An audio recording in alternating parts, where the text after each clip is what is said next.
معزز حاضرین اور محترم خواتین، السلام علیکم ورحمۃ اللہ وبرکاتہ۔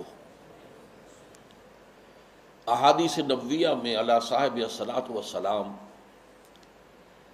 جس معین شخصیت کا ذکر ہے دجال اکبر کے عنوان سے، ابھی اس کا ظہور تو نہیں ہوا، اگرچہ شاید اب زیادہ دور بھی نہیں ہے، لیکن جیسے کہ انگریزی میں کہتے ہیں coming events cast their shadows before, جو آنے والے واقعات ہوتے ہیں مستقبل میں ان کے سائے پہلے سے پڑنے شروع ہو جاتے ہیں۔ تو وہ دجال اکبر کب ظاہر ہوگا، کس شکل میں آئے گا، کہاں سے آئے گا، اس وقت اس سے بحث نہیں ہے، لیکن دجالیت، فتنہ دجال وہ کئی صدیوں سے نہ صرف یہ کہ شروع ہو چکا ہے بلکہ رفتہ رفتہ تدریجاً اس کے سائے گہرے سے گہرے تر ہوتے چلے جا رہے ہیں، اور یہ فتنہ اب میرے نزدیک اپنے آخری مرحلے میں داخل ہو گیا ہے۔ جیسا کہ سب کو معلوم ہے کفر کی بھی بہت سی شکلیں ہیں، بہت سی صورتیں ہیں۔ مثلا حضور کے زمانے میں ایک کفر تھا مشرکین کا، ایک کفر تھا اہل کتاب کا، ایک کفر تھا منافقین کا جو بظاہر مسلمان تھے بباطن کافر تھے۔ اسی طریقے سے شرک کی ہزاروں قسمیں، ہزاروں صورتیں، اس پر بڑی مفصل میری تقاریر موجود ہیں، حقیقت و اقسام شرک، اور اس موضوع پر ان کیسٹس سے اتار کر اب یہ سلسلہ مضامین میثاق میں شائع ہو رہا ہے۔ اسی طریقے سے دجالیت کے بھی بہت سے شیڈز ہیں، بہت سے مراحل ہیں۔ ان میں جو اس کی ایک خاص صورت ہے کہ جو اس کے آخری مرحلے میں سامنے آ رہی ہے، وہ ہے تفریق بین اللہ والرسل، اللہ اور اس کے رسولوں کے درمیان تفریق کرنا۔ اللہ کو مانیں گے لیکن رسول کو نہیں مانیں گے، یا مانیں گے تو اطاعت نہیں کریں گے، اتباع نہیں کریں گے، پیروی نہیں کریں گے۔ اس کے حوالے سے میں نے آج دو آیتیں تو آپ کو سنائی ہیں سورہ نساء کی، آیت نمبر 150، آیت نمبر 151۔ ان کا ترجمہ یہ ہے، ان الذین یکفرون باللہ ورسلہ، یقیناً وہ لوگ جو اللہ اور اس کے رسول کا کفر کرتے ہیں، وَيُرِيدُونَ أَن يُفَرِّقُوا بَيْنَ اللَّهِ وَرُسُلِهِ، اور چاہتے ہیں کہ اللہ اور اس کے رسولوں کے درمیان تفریق پیدا کر دیں، جدائی کر دیں۔ وَيَقُولُونَ، اور یہ کہتے ہیں، نُؤْمِنُ بِبَعْضٍ وَنَكْفُرُ بِبَعْضٍ، ایک کو ہم مانیں گے ایک کو نہیں مانیں گے، ایک کا پر ایمان رکھیں گے ایک کا کفر کریں گے۔ وَيُرِيدُونَ أَن يَتَّخِذُوا بَيْنَ ذَلِكَ سَبِيلًا، اور وہ چاہتے یہ ہیں کہ اس کے بین بین ایک راستہ اختیار کریں۔ اب جو فتویٰ ہے اللہ کا، فرمایا گیا اولئک ھم الکافرون حقا، یہ لوگ کٹر کافر ہیں، چاہے ایمان باللہ کا دعویٰ کریں، چاہے اللہ کی کتاب پر ایمان کا دعویٰ کریں، لیکن اگر رسول کا انکار ہو، رسول کی اطاعت کا انکار ہو، رسول کے اتباع کا انکار ہو تو یہ کفر ہے۔ اولئک ھم الکافرون حقا، جس میں کسی شک و شبہ کی گنجائش نہیں۔ وَأَعْتَدْنَا لِلْكَافِرِينَ عَذَابًا مُهِينًا، اور ایسے کافروں کے لیے ہم نے بہت عبرتناک، اہانت آمیز، ذلت، ذلیل کن، رسوا کن عذاب تیار کر رکھا ہے۔ اس آیت کے بارے میں عام طور پر لوگوں کی جو رائے ہے وہ تفریق بین الرسل والانبیاء، اس کی طرف ذہن جاتا ہے، یعنی رسولوں میں سے بعض کو ماننا بعض کو نہ ماننا، یہ بھی کفر ہے، اور یہ قرآن مجید کے مستقل مضامین میں سے ہے۔ رسولوں کو بھی سب کو ماننا، اور ہمارا ایمان یہ ہے کہ جن رسولوں کا ذکر قرآن میں نبیوں کا ذکر ہو گیا ان کو تو ماننا ہے ہی، ان میں سے تو کسی ایک کا انکار سب کا انکار ہو جائے گا۔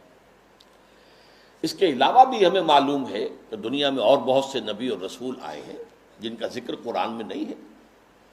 رسولا قد قصصناہم علیک من قبل ورسلا لم نقصصہم علیک، اے نبی ہم نے بہت سے رسول ایسے بھی ہیں جن کا ذکر آپ کے سامنے کیا ہے پہلے، اور ایسے بھی بہت سے ہیں جن کا ذکر نہیں کیا، لیکن اجمالاً ہم ان سب پر ایمان رکھتے ہیں، یہ ہمارا عقیدہ ہے۔ تعین کے ساتھ انہی کو مانیں گے جن کا ذکر قرآن میں ہوا ہے۔ تو یہ تفریق بین الرسل کا معاملہ بھی قرآن مجید کا ایک مستقل مضمون ہے، جس کے لیے دو مثالیں میں آپ کے سامنے پیش کرتا ہوں۔ سورہ بقرہ کے آخر میں بھی، جو آخری سے پہلی آیت ہے، لاسٹ بٹ ون، اور سورہ بقرہ میں 16ویں رکوع کے آخر میں بھی یہ مضمون آیا ہے۔ 16ویں رکوع میں فرمایا گیا قولوا آمنا باللہ وما انزل الینا وما انزل الی ابراہیم و اسماعیل و اسحاق و یعقوب والاسباط وما اوتی موسیٰ و عیسیٰ وما اوتی النبیون من ربہم لا نفرق بین احد منہم۔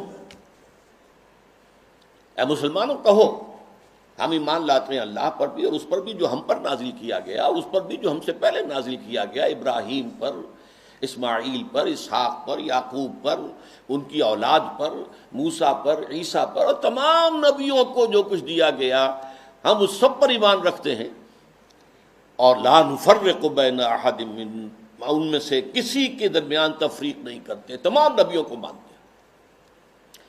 اسی طرح جو سورہ بقرہ کی آخری سے پہلی آیت ہے آمن الرسول بما انزل الیہ من ربہ والمؤمنون کل آمن باللہ وملائکتہ ورسلہ لا نفرق بین احد من رسلہ، ہم اس کے رسولوں میں سے، اللہ کے رسولوں میں سے کسی ایک کی بھی تفریق نہیں کرتے۔ تو تفریق بین الانبیاء والرسل بھی قرآن کا ایک مستقل موضوع ہے۔ اس مقام پر توجہ کی ضرورت ہے۔ یہاں اصلاً جو بات سامنے آ رہی ہے وہ یہ ہے تفریق بین اللہ والرسل، اللہ اور رسولوں کے درمیان تفریق کر دینا، اللہ کو ماننے کا دعویٰ کرنا لیکن رسولوں کو ماننے سے انکار کر دینا، یا ماننا تو اس کے اتباع اور اس کی اطاعت سے انکار کر دینا۔ یہ در حقیقت ایک اہم ترین جو ہے فتنہ اس وقت جو دجالیت کا سب سے بڑا سیلاب آ رہا ہے، اس کا اصل ہدف یہی ہے، اس کا گول تو یہ ہے کہ اسلامی تہذیب کے جو بچے کھچے اثرات رہ گئے ہیں ان کا صفایا کر دیا جائے، لیکن اس کا حربہ کیا ہے؟ اللہ اور اس کے رسول کے درمیان تفریق۔ اچھا، یہ تفریق جو ہے بین اللہ والرسل، اس کی ایک تاریخ میں آپ کے سامنے پہلے اجمالاً درج کر دوں۔ آغاز اسلام میں سب سے پہلے اس کا اظہار ہوا ہے، مظاہرہ ہوا ہے یہود کی طرف سے۔ ہم اللہ کو مانتے ہیں، یوم آخر کو مانتے ہیں، ہمیں بھی مسلمان مانو، صاحب ایمان تسلیم کرو۔ یہ جو دوسرا رکوع ہے سورہ بقرہ کا، اس میں اگرچہ منافقین کا تذکرہ بھی ہے لیکن یہاں اصلاً یہود کا ذکر ہے۔ وَمِنَ النَّاسِ مَن يَقُولُ آمَنَّا بِاللَّهِ وَبِالْيَوْمِ الْآخِرِ وَمَا هُم بِمُؤْمِنِينَ، لوگوں میں سے کچھ ایسے بھی ہیں جو کہتے ہیں ہم ایمان رکھتے ہیں اللہ پر بھی، یوم آخر پر بھی، لیکن وہ ہرگز مومن نہیں ہے۔ یخادعون اللہ والذین آمنوا وما یخدعون الا انفسهم وما یشعرون فی قلوبہم مرض فزادہم اللہ مرضا ولہم عذاب علیم بما کانوا یکسبون۔ یہ لوگ جو ہیں کہہ تو رہے ہیں کہ ہم اللہ کو مانتے ہیں، آخرت کو مانتے ہیں، تو ہمیں مانو، صاحب ایمان مانو، مسلمان تسلیم کرو، لیکن وہ ہرگز مومن نہیں ہے۔ وہ دھوکہ دے رہے ہیں اہل ایمان کو اور کوشش کرتے ہیں اللہ کو دھوکہ دینے کی، لیکن یہ کہ انہیں اندازہ نہیں ہے کہ وہ کیا کر رہے ہیں۔ لیکن صاف فرما دیا گیا کہ ان کے لیے عذاب مہین ہے، وَلَهُمْ عَذَابٌ عَلِيمٌ، دردناک عذاب۔ تو یہ یہود کی طرف سے دعوت تھا، اور خاص طور پر جو ابتدائی عہد تھا مدینہ کا، جس میں کہ 16-17 مہینے حضور نے بیت المقدس کی طرف رخ کر کے نماز پڑھی ہے، حضور نے اور صحابہ نے۔ اس وقت خاص طور پر ابھی یہودیوں کے کان کھڑے نہیں ہوئے تھے کہ یہ کوئی نیا دین آ گیا ہے یا یہ کوئی نئی امت کی تاسیس ہو رہی ہے، یہ تو ہمارے ہی قبلے کو کی پیروی کر رہے ہیں۔ اسی سے ہمت پا کر ان کو یہ کہنے کا بھی موقع ہوا کہ ہمیں بھی مانو کہ ہم مسلمان ہیں، مومن ہیں، دیکھو اللہ کو مانتے ہیں، آخرت کو مانتے ہیں، اگر ہم محمد کو نہیں مانتے صلی اللہ علیہ وسلم تو کون سی بڑی بات ہے؟ بہرحال قرآن مجید نے فتویٰ دے دیا کہ یہ کافر ہیں، مومن ہرگز نہیں ہے، دھوکہ دے رہے ہیں، ان کے دلوں میں ایک مرض ہے، تکبر ہے، کیوں نہیں مان رہے محمد کو صلی اللہ علیہ وسلم؟ تکبر، اور اس کی وجہ سے اللہ نے ان کے تکبر میں، ان کے مرض میں اضافہ کر دیا ہے۔ وَلَهُمْ عَذَابٌ عَلِيمٌ بِمَا كَانُوا يَكْسِبُونَ، اور ان کے لیے دردناک عذاب ہے بسبب اس کے کہ جو جھوٹ وہ بول رہے ہیں۔ نمبر 2 پر منافقین نے جو شکل اختیار کی، وہ پورے زور دے کر کہتے تھے کہ ہم اے محمد آپ پر ایمان رکھتے ہیں، لیکن یہ کیا ضروری ہے کہ آپ کو ہر معاملے میں حکم تسلیم کریں؟ یہ کیا ضروری ہے کہ آپ کا ہر حکم بھی مانیں؟ آپ کی رسالت کا کام پورا ہو گیا، آپ نے قرآن لا کر ہمیں اللہ کی کتاب دے دی، اب جو کچھ قرآن میں ہوگا اس کو تو مانیں گے، لیکن یہ کہ آپ کا حکم، آپ کا قول، آپ کا فرمان، آپ کا قانون، یہ کیوں مانیں؟ چنانچہ آپ دیکھیے سورہ منافقون کی پہلی آیت میں سب سے زیادہ شد و بد کے ساتھ وہ ذکر ایمان بالرسول کا کر رہے ہیں۔ اذا جاءک المنافقون قالوا نشہد انک لرسول اللہ، اے نبی جب آپ کے پاس یہ منافق آتے ہیں اور کہتے ہیں کہ ہم گواہ ہیں کہ آپ اللہ کے رسول ہیں، واللہ یعلم انک لرسول، اور اللہ خوب جانتا ہے، اللہ سے بڑھ کر اور کس کو معلوم ہوگا کہ اے محمد آپ اللہ کے رسول ہیں صلی اللہ علیہ وسلم، واللہ یشہد ان المنافقین لکاذبون، لیکن اللہ تعالیٰ گواہی دیتا ہے کہ یہ منافقین جو ہیں یہ جھوٹ بول رہے ہیں، ان کا آپ کی نبوت و رسالت پر وہ ایمان نہیں ہے کہ جو ہونا چاہیے۔ خاص طور پر قتال کے بارے میں انہوں نے یہ کہنا شروع کر دیا تھا کہ یہ تو خود اپنی طرف سے شروع کر دیا ہے محمد نے صلی اللہ علیہ وسلم، اب یہ قرآن میں تو قتال کا ذکر ہی نہیں آیا، اور وہ کہتے تھے کہ کوئی صورت کیوں نہیں اتری، یہ جو چھیڑ چھاڑ مکے والوں سے شروع کر دی ہے، یہ جو ان کے قافلوں کا پیچھا کر رہے ہیں، تعاقب کر رہے ہیں، ان کی ایک پولیٹیکل آئسولیشن اور اکنامک بلاکیٹ کے جو اقدامات کیے، یہ تو خود کیے انہوں نے، اس کا اللہ کی کتاب سے تو کوئی تعلق نہیں ہے۔ اسی پر سورہ محمد نازل ہوئی ہے صلی اللہ علیہ وسلم، لیکن یہ جو معاملہ ہے اس پر بھی فرما دیا گیا کہ یہ کفر ہے۔ فَلَا وَرَبِّكَ لَا يُؤْمِنُونَ حَتَّىٰ يُحَكِّمُوكَ فِي مَا شَجَرَ بَيْنَهُمْ، تو نہیں اے محمد صلی اللہ علیہ وسلم، آپ کے رب کی قسم، یہ ہرگز مومن نہیں ہوں گے جب تک کہ ہر اس معاملے میں جو ان کے درمیان آئے آپ کو آخری حکم تسلیم نہ کریں، اور اس کے بعد جو فیصلہ آپ کر دیں اس پر یسلموا تسلیما، اس کو تسلیم کریں جیسے کہ تسلیم کرنے کا حق ہے۔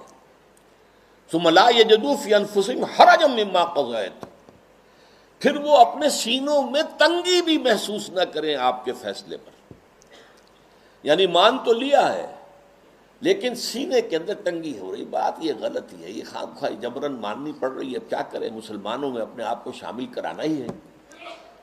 تو فرمایا کہ اگر یہ اپنے سینوں میں بھی تنگی محسوس کریں گے بظاہر اس قول اور آپ کے فیصلے کو تسلیم کرتے ہوئے، تب بھی یہ مومن نہیں۔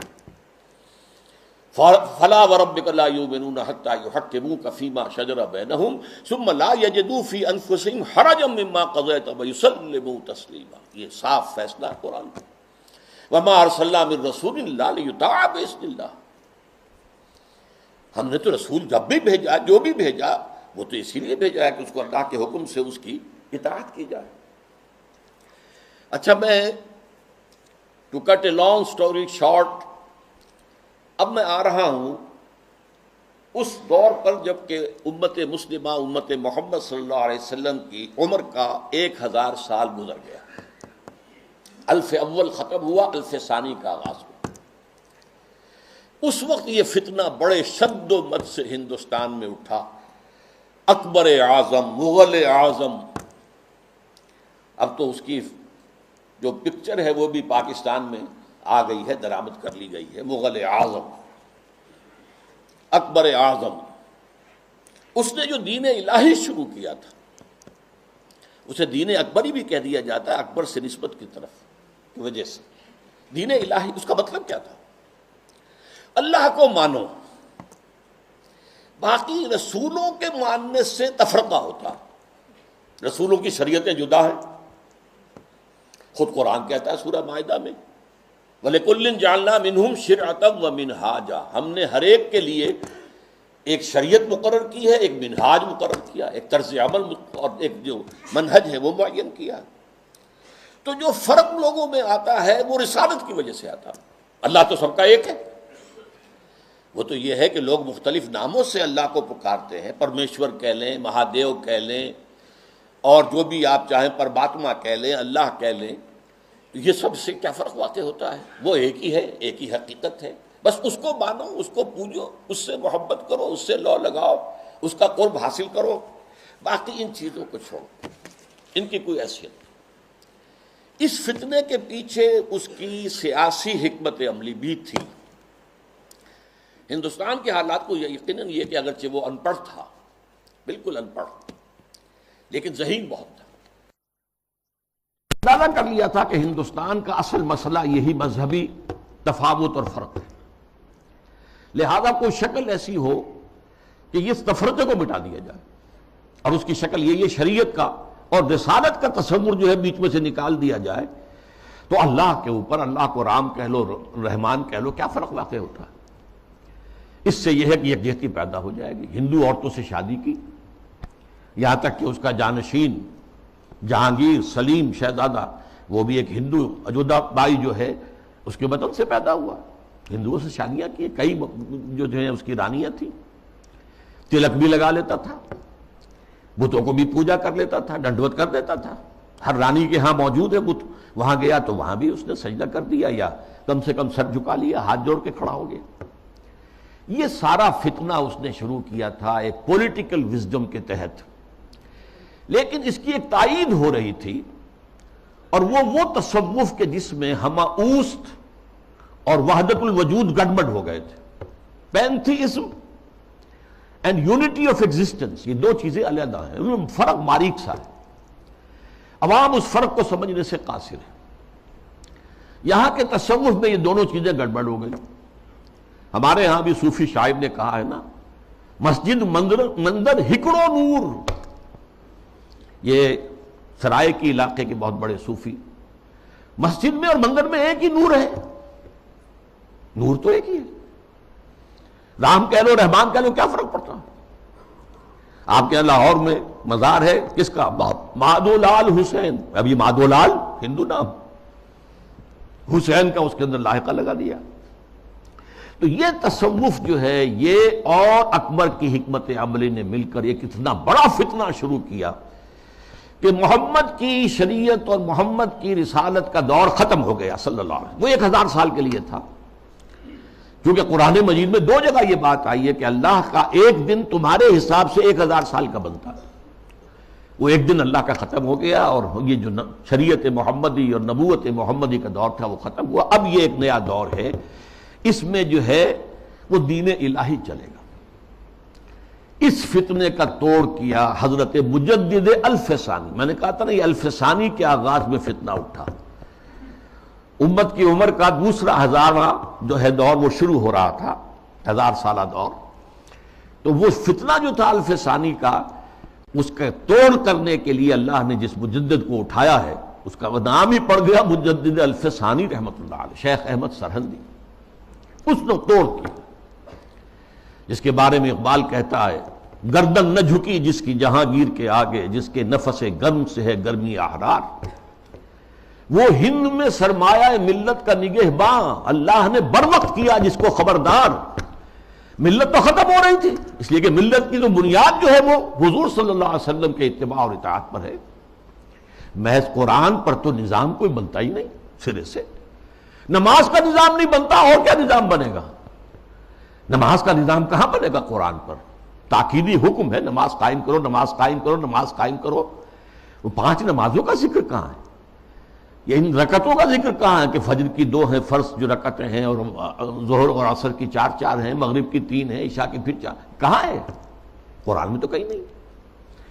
اس لیے نظام اگر بنتا ہے، یہاں تک کہ نماز کا نظام بھی وہ سنت سے بنتا ہے، ملت بنتی ہے تو سنت سے بنتی ہے۔ بمصطفیٰ پر اساخی شراک دی ہمہ اوست، اگر معون رسیدی تمام بولا بیست، اپنے آپ کو مصطفیٰ صلی اللہ علیہ وسلم کے قدموں تک پہنچا دو کہ دین تو نام ہی ان کا ہے۔ بہت صحیح بات ہے، اگر ان تک تمہاری رسائی نہ ہوئی تو سب بولا بھی ہے۔ یہی فتنہ پھر 19ویں صدی میں سامنے آیا ہے۔ اب یہ ایک ہندو کے ذریعے سے آیا۔ راجہ رام موہن رائے بہت بڑا عالم تھا، فارسی کا، عربی کا، اردو کا، ہندی تو اس کی زبان تھی، اور ہندوؤں میں جو احیاء ہوا ہے ان کا قومی سطح پر، وہ جن اشخاص کا مرہون منت ہے ان میں بہت بڑے مقام پر راجہ رام موہن رائے ہے، اور یہ موحد تھا، موحد کامل۔ چنانچہ انگریز جب آ چکے، آپ کو معلوم ہے 18ویں صدی میں آ گیا تھا انگریز، جنگ پلاسی کے بعد سے بنگال پر اس کا قبضہ ہو چکا تھا، اس کے بعد رفتہ رفتہ وہ سیلاب آگے آ رہا تھا۔ کلکتے ہی میں انہوں نے پہلا پریس قائم کیا، پہلا کالج قائم کیا، انجیلیں اردو میں ترجمہ کر کے، مقامی زبانوں میں ترجمہ کر کر کے لاکھوں کی تعداد میں پھیلا دی۔ اس فتنے میں مسلمان جو نہیں بہے، اس کے ایک اور بھی اسباب ہیں اللہ کے فضل و کرم سے، لیکن ایک بہت بڑا ذریعہ راجہ رام موہن رائے بنا۔ آئینہ تسلیم کے نام، آئینہ تسلیس کے نام سے اس نے کتاب لکھی، جس میں توحید کا اس بات کی، مسلمانوں کی طرف سے دفاع کی۔ لیکن اس شخص نے بھی وہی دین الہی کی طرح کہ یہ تفرقہ جو ہے مسلمان اور ہندوؤں کے مابین، اس کو دور کرنے کی ایک ہی شکل ہے، اور وہ یہ ہے کہ ان کے اندر اتحاد پیدا کیا جائے خدا کے نام پر۔ چنانچہ اس نے ایک خاص مجلس قائم کی، ایک خاص اس کا فرقہ بن گیا برہمو سماج۔ برہما کہتے ہیں خدا کو، برہمو سماج، یعنی جس طرح دین الہی اسی طرح برہمو سماج، وہ یہ ہے کہ ایک برہما کو مان لو، بس خدا کو مان لو، جو تم اللہ کہہ لو، ہم اسے پرمیشور کہہ لیں، برہما کہہ لیں، جو چاہیں کہہ لیں، لیکن یہ ہے کہ باقی چیزیں جو ہیں ان کو ذرا پسے پشت ڈال دو، ان کی اہمیت کم کر دو۔ تو برہمو سماج جو ہے اس نے پیدا کیا۔ اس کا انتقال 1833 میں ہوا تھا۔ اس کو پھر 20ویں صدی میں تازہ کیا ہے گاندھی نے، متحدہ قومیت کے لیے۔ اس کی بھی ایک سیاسی بصیرت تھی۔ انگریز کی غلامی سے نجات پانے کی کوئی صورت نہیں ہے جب تک کہ مسلمان اور ہندو متفق نہ ہو، متحد نہ ہو، اور ان کے اتحاد میں جو چیز حائل ہے وہ شریعت ہے، قانون ہے، تہذیب ہے مسلمانوں کی۔ تو جب تک ان کو گڈمٹ کر کے ایک ہاون دستے میں ڈال کر کوٹ کر پیس کر ایک نہ بنا دیا جائے، تب تک یہ متحد نہیں ہو سکتے، اور جب تک یہ متحد نہیں ہوں گے آزادی نہیں ہو سکتی۔ اسی کی وجہ ہے کہ اس کی پرارتھنا جو ہوتی تھی صبح ہی صبح، اس میں گیتا بھی پڑھی جاتی تھی، قرآن کی تلاوت بھی ہوتی تھی، گرو گرنتھ کو بھی پڑھ کے سنایا جاتا تھا، تاکہ معلوم ہو یہ سب ایک ہیں بھائی، اس میں کیا فرق واقع ہوتا۔ یہ فتنہ اس شد و مت سے اٹھا تھا، متحدہ قومیت۔ علماء کی کتنی بڑی تعداد تھی جو کہ مولانا حسین احمد مدنی رحمۃ اللہ علیہ کی سرکردگی میں اس متحدہ قومیت کی قائل ہو گئی، اور مان لیا انہوں نے کہ آج کل تو دنیا میں قومیں جو ہے وطن کی بنیاد پر بنتی، وطنیت۔ مولانا ابوالکلام آزاد بھی اس فتنے کا شکار ہوئے۔ اس فتنے کا توڑ کیا ہے جس شخص کو خصوصی نسبت تھی مجدد الفسانی سے رحمۃ اللہ علیہ، یعنی علامہ اقبال، کہ مسلمانوں کی قومیت کی بنیاد وطن نہیں ہے، مذہب ہے، اور مذہب جو ہے وہ نام ہے محمد صلی اللہ علیہ وسلم کے اطاعت اور اتباع کا۔ وطنیت کے بارے میں جو کچھ انہوں نے کہا، اس دور میں میں اور ہے، جام اور ہے، جم اور، ساقی نے بنا کی روش لطف و ستم اور، تہذیب کے آذر نے ترشوائے صنم اور، مسلم نے بھی تعمیر کیا اپنا حرم اور، ان تازہ خداؤں میں بڑا سب سے وطن ہے، جو پیرہن اس کا ہے وہ مذہب کا کفن ہے۔ یہ وہی بات جو مجدد الفسانی نے کہی تھی، اسی بات کو علامہ اقبال نے کہا ہے، اور ان کی بڑی گہری باہمی نسبت ہے۔ چوتھے نمبر پر پھر جب انگریز کا یہاں پر پورا تسلط ہو گیا 1857 کے بعد، تو فتنہ انکار حدیث پیدا ہوا، سنت رسول کا استخفاف۔ یہ چونکہ مغرب سے درآمد شدہ فلسفہ اور نظریات اور مغرب سے درآمد شدہ سائنس کے زیر اثر تھا، لہذا یہ فتنہ پورے عالم اسلام میں ہوا۔ اگرچہ اس کے مرکز دو بنے ہیں، ایک ہندوستان اور دوسرے مصر۔ مصر ثقافتی اعتبار سے عالم عرب کا امام، اور عجمی اسلام جو ہے اس میں سب سے اہمیت، سب سے بڑھ کر وہ ہندوستان کو تھی۔ تقریباً پوری دنیا کی جو مسلمانوں کی آبادی ہے اس کا تہائی ہندوستان میں ہوتا تھا، آج بھی ایسا ہی ہے۔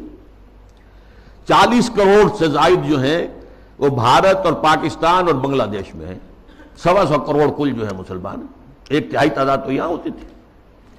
اور یہاں پہ ظاہر بات ہے کہ ثقافت کا بہت بڑا مرکز، علم کا۔ اس میں جو آغاز ہوا سر سید احمد خان سر خیل، اس کے بعد یہ کہ یہاں بھی علماء، اور علماء بھی جو اہل حدیث تھے، وہ اس کا شکار ہوئے۔ مولانا عبداللہ چکڑالوی، چکڑالہ یہ چکوال کے قریب ہے، وہاں کے بہت بڑے عالم اہل حدیث، وہ اسی فتنہ انکار حدیث میں مبتلا ہوئے، پھیلایا انہوں نے بڑے پیمانے پر۔ اسی طرح مولانا اسلم جیراج پوری یو پی کے، انہوں نے اس فتنے کو بھڑکایا، وہ بھی اہل حدیث سے مسلکن۔ اسی طریقے سے مولانا تمنا عبادی، نیاز فتح پوری، بہت عمدہ منمون نگار، انشا پرداس۔ غلام جیلانی برق، اگرچہ اس کی آخر میں ہدایت ہو گئی، لیکن سب سے بڑھ کر یہ فتنہ جس شخص سے پھیلا ہے وہ غلام احمد پرویز۔ اس کا لکھنے کا اسلوب بھی بڑا اچھا تھا، دلکش تھا، تقریر کا اسلوب بھی بہت اچھا تھا اور دلکش تھا۔ اور یہ جان لیجئے فتنہ وہی شخص برپا کر سکتا ہے جس میں صلاحیت ہوتی ہے۔ عام آدمی کیا فتنہ برپا کرے گا، اور کرے گا تو پھیلائے گا کیسے؟ تحریر و تقریر سے فتنہ جو ہے وہ پھیلتا ہے، پروان چڑھتا ہے، اور ان دونوں چیزوں پر اس شخص کو بڑی دسترس حاصل تھی۔ دیکھیے یہ دو غلام احمد پنجاب نے پیدا کیے۔ غلام احمد قادیانی، اس نے ختم نبوت کی مہر توڑ دی، اجرائے وحی، اجرائے نبوت کا دعویٰ کر دیا۔ اور غلام احمد پرویز، اس نے اور دوسری اعتبار سے نبوت و رسالت کو زخم لگائے کہ نبی کی رسالت جو ہے وہ ٹھیک ہے، ہم مانتے ہیں، لیکن نبی کی اطاعت اور اس کا اتباع یہ صرف ان کی زندگی تک تھا۔ یہ فتنہ جو ہے پرویزیت، یہ آج بھی جاری ہے۔ اس کے کچھ کیسٹس ہیں جو آج بھی پھیل رہے ہیں، نہ صرف پاکستان کے مختلف حصوں اور علاقوں میں، بلکہ اور باقی باہر کے ممالک کے اندر بھی چھوٹے چھوٹے جو ہیں ان کی جو بزم بنتی ہے، بزم طلوع اسلام جیسے یہاں پر ہوتی تھی، طلوع اسلام اس کا رسالہ تھا، تو ایسی بزمیں بنتی ہیں اور اس کے اندر لوگ جمع ہو کر اور یہ اس کے کیسٹ سنتے ہیں، اس کی تقریریں سنتے ہیں۔ یہ فتنہ کیا تھا، اس کو میں یہ چاہتا ہوں کہ give the devil his due، شیطان کو بھی جو اس کا حق ہے وہ دینا چاہیے۔ اس نے کبھی انکار نہیں کیا مطلقاً حدیث کا، بلکہ اس کا موقف اصل میں کیا وہ سمجھ لیجئے۔ نمبر 1، دائمی ہدایت اور دائمی قانون صرف قرآن کا ہے۔ سنت رسول کے حکم پر چلنا، قرآن میں جہاں بھی آیا ہے اطیعوا الرسول، اس سے مراد کیا ہے؟ اس وقت رسول امیر بھی تھے مسلمانوں کے، تو یہ اطاعت امیر کا ہے۔ وہ سربراہ مملکت بھی بن گئے مدینے میں، تو اطاعت جو ہے وہ حکمران کی ہے۔ اس اعتبار سے وہ مرکز ملت تھے، مرکز ملت کی اطاعت ہوگی۔ اب جب بھی کوئی اسلامی ریاست قائم ہوگی تو جو مرکز ملت ہوگا اس کی اطاعت ہوگی، اس سے حق حاصل ہوگا، وہ جو بھی حکم تسلیم کرے، جو حکم نہ تسلیم کرے۔ اس طرح گویا کہ رسالت محمدی اور نبوت محمدی اور شریعت محمدی اور سنت محمدی، اس کی اس نے گویا کہ عملاً نفی کر دی۔ انہوں نے کہا کہ ہم حدیثیں صرف وہی مانیں گے جو قرآن کے مطابق ہو۔ اچھا کوئی شے قرآن کے مطابق ہے یا نہیں ہے کون طے کرے گا؟ ہم کریں گے۔ قرآن کی تشریح اور تعبیر اور تفسیر اگر سنت سے آزاد ہو کر کی جائے تو ظاہر بات ہے قرآن کو موم کی ناک بنایا جا سکتا ہے، ادھر موڑ دے ادھر موڑ دے، جو چاہے تعبیر کر لے۔ اس کی ایک میں مثال آپ کو دیتا ہوں، اگرچہ وہ بڑی استہزائیہ سے مثال ہے۔ قرآن مجید میں حکم آیا سورہ مائدہ میں والسارق والسارقۃ فاقطعوا ایدیہما، چور مرد ہو یا عورت ان کے ہاتھ کاٹ دو۔ اب اس کی کیا تعبیر کی؟ رسول نے تو سمجھا ہاتھ کاٹنا ہے، اور آپ نے ہاتھ کاٹے۔ ایک مخزومی خاتون تھی بڑے اونچے گھرانے کی، بنو مخزوم وہی ابو جہل کا قبیلہ ہے، فاطمہ نام تھا، فاطمہ مخزومیہ، اس نے چوری کی۔ اب اس کا ہاتھ کاٹنے کا حکم دے دیا گیا۔ لوگوں میں بڑی جو ہے بے چینی پھیلی، بڑے اونچے خاندان کی یہ عورت ہے، اس کا ہاتھ کٹے گا۔ اور تو کسی کو جو ہے لب کشائی کی ہمت نہیں تھی۔ حضرت انس حضور کے خادم خاص تھے، ان کو ذریعہ بنایا کہ حضور یہ اونچے خاندان کی عورت ہے، خاندان کی ناک کٹ جائے گی، آپ اس میں نرمی کیجیے۔ حضور نے سخت غصے کا، غضب کا اظہار کیا۔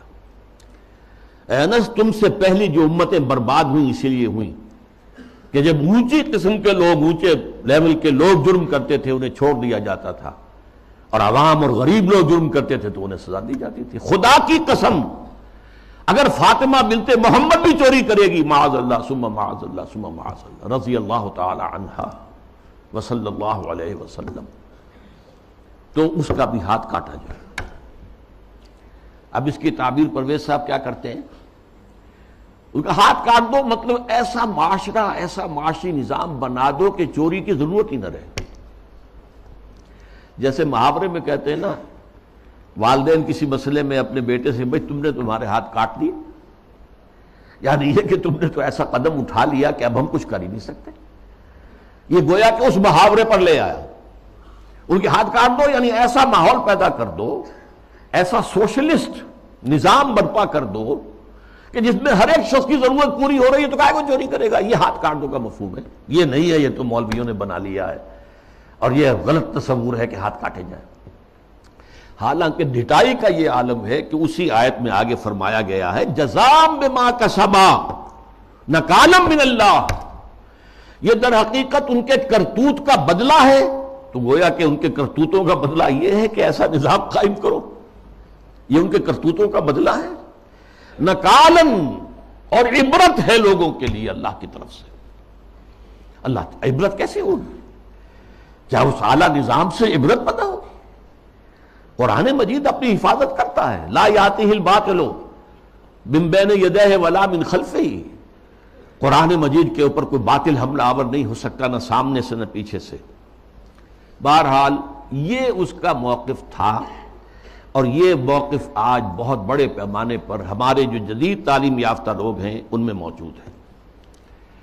ان کے ہاں بھی یہ پہلا موقع تھا کہ درس قرآن کے نام سے محفل ہوتی تھی، اور وہ مخلوط محفل ہوتی تھی، مرد بھی اور خواتین اور نوجوان لڑکیاں بھی، اور وہ بے پردگی کے ساتھ۔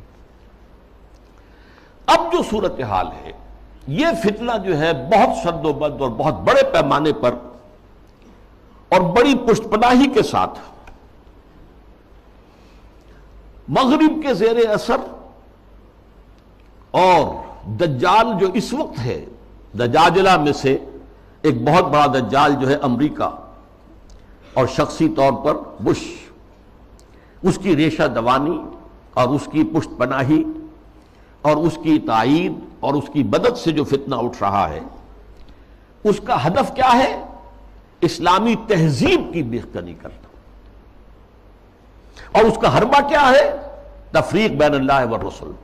اللہ کو مانو، قرآن کو مانو، اور اس کی من مانی تعبیر کرو، رسولوں کو چھوڑو، رسول کی بات کو چھوڑو۔ وہ تھے تو اپنے وقت کے لیے تھے، ایک وقتی کلچر انہوں نے پیدا کر دیا تھا، ایک وقتی نظام پیدا کر دیا تھا، وہ لوگوں کی اس وقت کی ذہنی سطح کے مطابق تھا، اس وقت کے ماحول کے مطابق تھا، یہ کوئی مستقل اور دائمی شے نہیں۔ حربہ یہ ہے۔ اس ضمن میں اب میں ذرا تھوڑا سا تاریخی پس منظر بیان کروں۔ دیکھیے اس وقت جو ہے شیطان لعین اور اس کے سب سے بڑے ایجنٹ کے ذریعے سے دجالیت جو مرحلہ وار آگے بڑھی ہے، اس موضوع پر میں تقریر اسی جگہ پر کر چکا ہوں 22 فروری 2004 کو، 2.25 سال پہلے، موجودہ عالمی حالات میں اسلام کا مستقبل کے عنوان سے۔ سب سے پہلی دجالیت جو آئی دنیا میں، وہ ریاست اور سیاست کے میدان میں آئی، سیکولرزم کے عنوان سے۔ مذہب کو، خدا کو، خدائی ہدایت کو، خدائی احکام کو، آسمانی ہدایت کو پرے کر دو ریاست سے۔ ریاست، قانون، یہ انسانوں کا کام ہے بنانا۔ ہیومن سوورنٹی، پاپولر سوورنٹی، عوام خود حاکم ہیں، وہ اپنے نمائندوں کے ذریعے سے جو چاہیں گے قانون بنائیں گے۔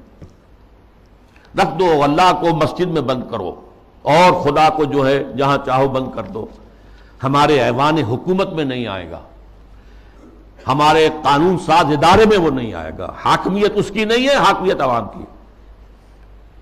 یہ دجالیت کا یہ سب سے بڑا وار، سب سے پہلا چیز ہی سب سے اہم بھی ہوتی ہے، اور یہ گلوبل ہو چکی ہے پوری دنیا میں، پوری دنیا میں۔ واقعہ یہ ہے کہ اللہ کے خلاف، خدا کے خلاف اس سے بڑی بغاوت آج تک نہیں ہوئی۔ اس سے پہلے کیا ہوتا تھا؟ ایک بڑے خدا کو ماننے کے ساتھ چھوٹے چھوٹے خدا بھی مان لیے، بس شرک ہوتا تھا۔ لیکن خدا کو اس طرح انسانی معاملات، اور خاص طور پر ظاہر بات ہے ریاست اور سیاست اور قانون، یہی تو سب سے بڑی چیزیں ہوتی، ان سے بے دخل کر دینا خدا کا، یہ اس دور میں ہوا۔ نمبر 2 دور آیا معیشت کا۔ معیشت کی بنیاد انٹرسٹ بیسڈ کیپٹلزم پر کر کے۔ آسمانی شریعتوں کے نزدیک سب سے بڑا گناہ جو ہے عمل میں، وہ سود ہے۔ عقائد میں شرک ناقابل معافی، ان اللہ لا یغفر ان یشرک بہ ویغفر ما دون ذلک لمن یشاء۔ اعمال میں سود، جس پر اللہ اس کے رسول کی طرف سے اعلان جنگ ہے،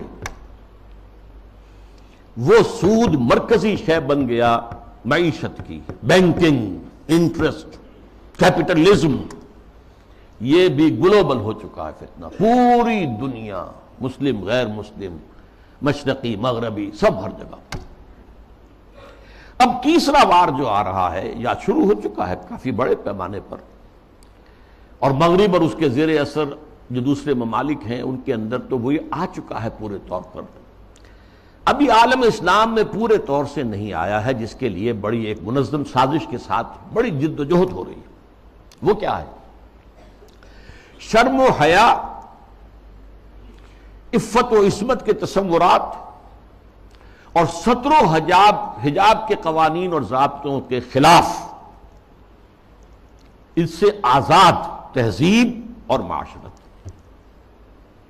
جیسا کہ میں نے عرض کیا، یہ شرم و حیا، عصمت و عفت کے تصورات کہ یہ بھی کوئی بڑی اعلیٰ قدر ہے، ستر و حجاب یہ بھی کوئی احکام ہے، ان سب کی نفی اسلامی تہذیب کو اس وقت سب سے بڑا چیلنج اس سے، اس لیے کہ یہ اسلامی تہذیب کا بنیادی نقطہ ہے، اہم ترین ہے۔ اس ضمن میں دیکھیے، سب سے پہلے امریکہ میں ان کے جو تھنک ٹینکس ہوتے ہیں، بڑے بڑے مفکر ہوتے ہیں، تھنکرز ہوتے ہیں، وہ چیزیں لکھتے ہیں، اور وہ گویا کہ ایک طرح کی رہنمائی ہوتی ہے حکومت کے لیے۔ سیموئل پی ہنٹنگٹن نے لکھی کتاب، بلکہ مقالہ، تہذیبوں کا ٹکراؤ۔ اب ہمارا اصل معاملہ ہماری تہذیب کا مسلم تہذیب سے ٹکراؤ ہے، تہذیبوں کا ٹکراؤ، کلیش آف سویلائزیشنز، اور اس میں اس نے تجزیہ کیا۔ یہ چیزیں پہلے بھی بیان ہوئی ہیں، لیکن اس وقت ایک خاص موضوع کے تحت میں ترتیب کے ساتھ ان چیزوں کو لا رہا ہوں۔ اس نے کہا کہ ٹوائنبی نے کہا ہے کہ دنیا میں آج تک کل 20 تہذیبیں قائم ہوئیں، ان میں سے 12 تو مر چکی، ختم ہو گئی، نسیم منسیہ ہو گئی، 8 ابھی موجود ہیں۔ ایک ہماری مغربی تہذیب ہے، 7 اور ہیں۔ ان 7 میں سے بھی 5 تو ایسی ہیں جنہیں ہم آسانی سے ایسیمیلیٹ کر سکتے ہیں۔ انڈین سویلائزیشن آسانی سے ایسیمیلیٹ ہو گئی، وہی کلچر، وہی تہذیب، وہی بے پردگی، وہی عریانی پہلے بھی تھی اب بھی آ گئی، وہی ناچ گانا وہ پہلے بھی تھا اب اور زیادہ ہو گیا، لہذا تہذیبی ٹکراؤ وہاں تو ہے ہی نہیں۔ تو دو جو تہذیبیں ہیں وہ ہمارے لیے چیلنج ہیں، وہ لوہے کے چنے ہیں، انہیں چبانے میں وقت لگے گا۔ ایک مسلم سویلائزیشن اور ایک کنفیوشین سویلائزیشن۔ کنفیوشین سویلائزیشن کے بارے میں تو میں اس وقت نہیں سمجھا تھا کہ یہ کیا واقعی کوئی چین کے اندر یا اس کے آس پاس کے ممالک میں جو بدھ مت کے پیروکار شمار ہوتے ہیں، کوئی واقعی کوئی تہذیب کنفیوشس کے حوالے سے ہے؟ ابھی حال ہی میں نیوز ویک کا ایک پرچہ چھپا ہے جس کا مین مضمون تھا کنفیوشس کا احیاء، ریوائول۔ تو یہ ہو رہا ہے چین میں اس وقت۔ لیکن یہ کہ اصل ہمارا جو مطلب ہے اس وقت، ہمارا موضوع ہے وہ مسلم سویلائزیشن ہے۔ اس نے اسے بھی شمار کیا ہے کہ یہ بھی ہمارے لیے بہت بڑا چیلنج۔ اب ذرا اسلامی تہذیب کا ایک تاریخی جائزہ، شرم و حیا، عفت و عصمت اور ستر و حجاب کے احکام پر مبنی اسلامی تہذیب، اس کا ایک تاریخی جائزہ۔ دیکھیے نبی اکرم صلی اللہ علیہ وسلم نے فرمایا تھا، وہ حدیث میں نے شروع میں آپ کو سنائی ہے، بدأ الاسلام غریبا وسیعود کما بدا۔ اسلام کا آغاز جب ہوا ہے تو وہ بہت اجنبی سا تھا، نامانوس، لوگ سمجھتے نہیں تھے یہ کیا نئی باتیں ہیں۔ پھر اس کے بعد اسلام کے غلبے کا دور آ گیا، جب غالب ہو جائے تو سبھی دوست بن جاتے ہیں، جو بھی طاقتور ہے اس کو تو سبھی دوست ہیں، لہذا بہت سب لوگ جو ہیں اس کا علم لے کر کھڑے ہو گئے۔ لیکن ان قریب اسلام غریب ہو جائے گا، پھر اجنبی ہو جائے گا۔ تو جو لوگ اسلام کی اجنبیت میں اس کا ساتھ دیں اور خود بھی اجنبی ہو جائیں، ان کے لیے مبارکباد ہے، تہنیت ہے کہ وہ زمانے کا ساتھ نہ دیں، اسلام کا ساتھ دیں۔ چاہے کہا جائے کہ یہ بڑے فنڈامنٹلسٹ ہیں، یہ بڑے کٹھ ملا ہیں، یہ بڑے دقیانوسی ہیں، یہ بڑے تنگ نظر ہیں، یہ بڑے رجت پسند ہیں، جو چاہے کہیں، لیکن جو اسلام کے ساتھ چمٹے رہیں گے ان کے لیے فطوبى للغرباء۔ اب اس کا تاریخی تجزیہ کیا ہے؟ دیکھیے، اسلام پر اجنبیت کا پہلا پردہ یا پہلا سایہ تو پڑ گیا خلافت راشدہ کے فوراً بعد۔ حکومت و ریاست کے میدان میں امرہم شورا بینہم کے بعد ختم ہوئی اور ملوکیت، شہنشاہیت کا آغاز ہو گیا۔ اب اس کی تفصیل میں اس وقت نہیں جاؤں گا۔ بنو امیہ، بنو عباس، پھر اس کے بعد جو بادشاہتیں بنی، مغلوں کی حکومت، صفویوں کی حکومت، ترکوں کی حکومتیں، یہ تھی۔ یہ وہاں پر وہ خلافت کی بنیادی بات یہ نہیں تھی کہ چنو اپنے میں سے بہترین کو اور پھر اس کا حوالے کرو۔ ان اللہ یامرکم ان تؤدوا الامانات الی اہلہا، جو اہل ہو ان کے ذمہ داریاں جو ہیں ان کے ذمہ لگاؤ۔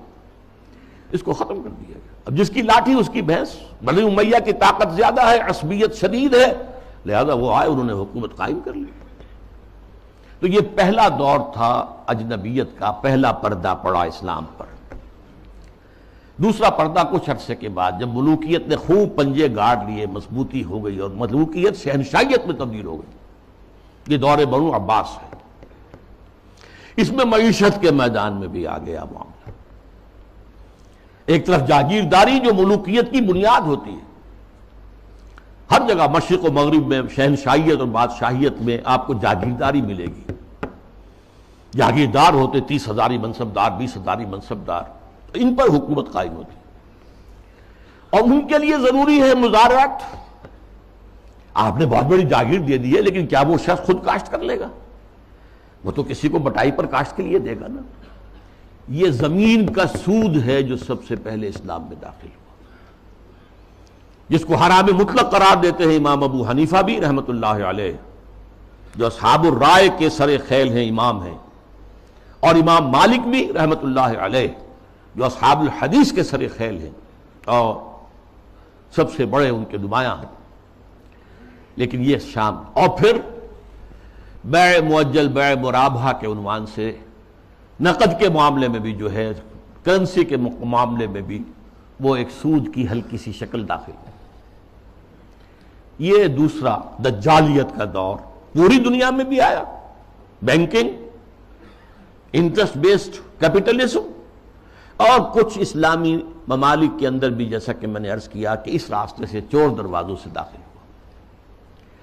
اب جو اس کا ہے مسئلہ وہ ہے معاشرت اور تہذیب پر۔ اس کی وجہ کیا ہے؟ اس تمام دور میں مسلمانوں کی تہذیب، ان کا طرز بود و باش ان کی معاشرت اور ان کا عائلی نظام، ان کا خاندانی نظام، ان کے عائلی قوانین انٹیکٹ رہے. چاہے دور ملوکیت جو ہے بنو امیہ کا تھا، وہ دور ملوکیت بنو عباس کا تھا، اور چاہے اور دوسرے بادشاہوں کے دور تھے، اس میں جہاں ریاست اور سیاست کی سطح پر جو ہے وہ پردہ پڑ گیا، پھر معیشت کے معاملے میں بھی پردہ پڑ گیا، تہذیب وہی رہی. وہی تہذیب، وہی مشرق سے مغرب تک مسلمانوں کی معاشرت، عائلی قوانین سب وہی رہے، جو کہ تو رہے. مسلم کلچر وجود میں آیا ہے، چنانچہ مسلم آرکیٹیکچر وجود میں آیا. یہ مورش آرکیٹیکچر جو ہے دنیا میں مشہور ہوا، اسپین کے اندر خاص طور پر مکان بنانے کا ایک خاص انداز. زنان خانہ علیحدہ ہے، مردانہ علیحدہ ہے. پہلے مردانہ ہے، پھر اس کے بعد ڈیوری آئے گی اور زنانہ جو ہے وہ حصہ شروع ہوگا. باہر سے جو آئے گا وہ یہاں بیٹھے گا، مردانے میں قیام کرے گا. زنان خانے کے اندر جو ہے وہ تو صرف محرم جائیں گے اور کوئی نہیں جا سکتا. اس تہذیب کی بنیاد وہ جو اسلامی تہذیب تھی اس پر، اسی پر ایک آرٹ مسلمانوں کا قائم ہوا. خطاطی دنیا میں بہت بڑا آرٹ بن گیا، بہت بڑا آرٹ. ہاتھ سے، منہ قلم سے جو آرٹ پیدا کیا ہے وہ خطاطی کی شکل میں آیا، یا عام بظاہر فطرت کی نقاشی. تو یہ ہے جو میری بات ہے وہ سمجھ لیجئے کہ تہذیب میں فرق نہیں آیا، عائلی نظام میں فرق نہیں آیا، معاشرتی اقدار میں فرق نہیں آیا، چاہے سیاسی اور معاشی اعتبار سے دجالیت جو ہے مختلف ادوار سے گزر کر آ گئی. اب ظاہر بات ہے کہ دجالیت کا آخری حملہ جو ہے وہ اس تہذیب پر ہے. چادر اور چار دیواری کا جو حصار ہے، قلعہ ہے، اس کو توڑ دو، منہدم کر دو، مخلوط معاشرت قائم کرو. بے پردگی، عریانی، فحاشی اور مخلوط معاشرت جو ہے اس کو عام کرو، فروغ دو، پھیلاؤ. آزاد شہوت رانی اس کو فروغ دو، جس کے نتیجے میں شادی کا مقدس جو ایک بندھن ہے اس کی حیثیت ختم ہو جائے. جیسا کہ آپ کو معلوم ہے ویسٹ میں اب یہ شادی بیاہ جو ہے وہ تقریباً یعنی یوں سمجھیے کہ مفقود ہونے والی بات ہے. وی آر لیونگ ٹوگیدر، مرد اور عورت ساتھ ہم رہ رہے ہیں، لیکن ہم شادی شدہ نہیں ہیں. We are not married. اولاد ہو رہی ہے. بش نے کئی دفعہ واعظ کہا ہے شادی کرو، شادی کرو، شادی کرو. کیوں کہہ رہا ہے؟ اس لیے کہ وہاں تو شادی کوئی کرتا ہی نہیں. عائلی قوانین ایسے غیر فطری ہیں کہ کوئی مرد اس کو گوارا نہیں کرتا کہ وہ شادی کے بندھن میں بندھے اور قانونی طور پر اتنی زد میں آ جائے ان قوانین کے. وی آر لیونگ ٹوگیدر، بات ہو گیا، علیحدہ ہو گیا، سپریٹ ہو گئے، تو اس سے کوئی کسی کو قانونی ذمہ داری نہیں ہے مرد کے اوپر. خاندانی نظام کی بے کنی یہ ہے جو آخری حملہ ہے دجال کا. اور یہ حملہ جیسا کہ میں آپ سے کہتا ہوں کہ دنیا میں کہہ چکا ہوں، دنیا کے بہت بڑے حصے میں تو پورے طور پر آ چکا ہے. ابھی عالم اسلام میں یہ اتنا فروغ نہیں پا سکا ہے. ابھی کچھ نہ کچھ خاندانی قدریں موجود ہیں، کچھ بزرگوں کا احترام ہے، شادی کا بندھن کی اس کی کوئی اہمیت ہے، اس کا ایک تقدس ہے، شرم و حیا کی کوئی قدر و قیمت ہے، عصمت و عفت کا کوئی تصور ہے، وہ بھی کوئی اعلیٰ قدر ہے. ستر اور حجاب کے کچھ نہ کچھ، بہرحال اگرچہ بہت بڑے پیمانے پر وہ فتنہ ہمارے ہاں بھی آ رہا ہے، لیکن ابھی کچھ نہ کچھ بقایا ہے. اور یہ سب عالمی سطح پر ہو رہا ہے. مسلمانوں کی تہذیب کی یہ جڑ اور بنیاد کاٹنے کے لیے ذرا یاد کیجئے، قاہرہ کانفرنس ہوئی سب سے پہلے عالمی سطح پر، ویمن لب، عورتوں کی آزادی کے لیے. پھر بیجنگ کانفرنس ہوئی، پھر بیجنگ +5 کانفرنس ہوئی یونائٹڈ نیشنز آرگنائزیشن کی جنرل اسمبلی کے تحت. اور اس میں کیا سفارشات دی گئیں یہ پہلے بھی میں بیان کر چکا ہوں. نمبر 1، ہومو سیکسولیٹی کو کوئی عیب نہ سمجھا جائے. یہ بھی انسان کا ایک طبعی تقاضا ہے.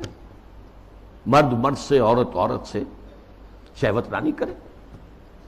یہاں تک کہ مرد اور مرد کی شادی اور عورت کی شادی، ایک مرد جو ہے وہ شوہر ہے، دوسرا مرد بیوی ہے.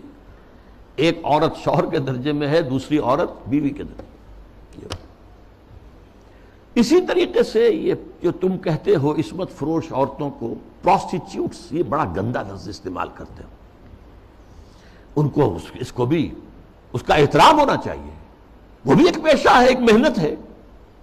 لہذا انہیں کہو سیکس ورکرز، محنت کش، جنس کی بنیاد پر محنت کرنے والیاں. آخر کوئی شخص مزدور کام کر رہا ہے، وہ اپنے جو مسل پاور ہے اسے استعمال کر رہا ہے اور پیسہ کما رہا ہے. تو ایک عورت نے اپنے جسم کے ایک اور حصے کو استعمال کیا ہے اور پیسے کما رہی ہے. تمہیں کیا اعتراض ہے؟ کیوں حقارت کی نگاہ سے دیکھتے ہو؟ پھر مرد اور عورت ہر اعتبار سے برابر برابر برابر، شانہ بہ شانہ، وراثت میں برابر کا حصہ. یہ کیا ہے؟ عورت کا حصہ آدھا مرد سے. یہ کیا گواہی عورت کی آدھی مرد سے؟ کیا تو کھیل برابر برابر. اور عورت اگر شادی کر کے تمہارے گھر میں آباد ہو جاتی ہے تو اگر وہ گھر کا کام کاج کرے گی تو اجرت لے گی اس پر، اس کو حق حاصل ہے. اور اسی طریقے سے اگر وہ پریگننسی کی مصیبت جھیلتی ہے اور چائلڈ برتھ کی تکلیف اس پر بھی اجرت طلب کر سکتی ہے شوہر سے. اور نمبر 3، اگر ہم بستری کے لیے مرد جو ہے اصرار کرے جبکہ عورت انکار کر رہی ہو تو اس کو بھی ریپ کہا جائے گا، زنا بالجبر کہا جائے گا، میریٹل ریپ.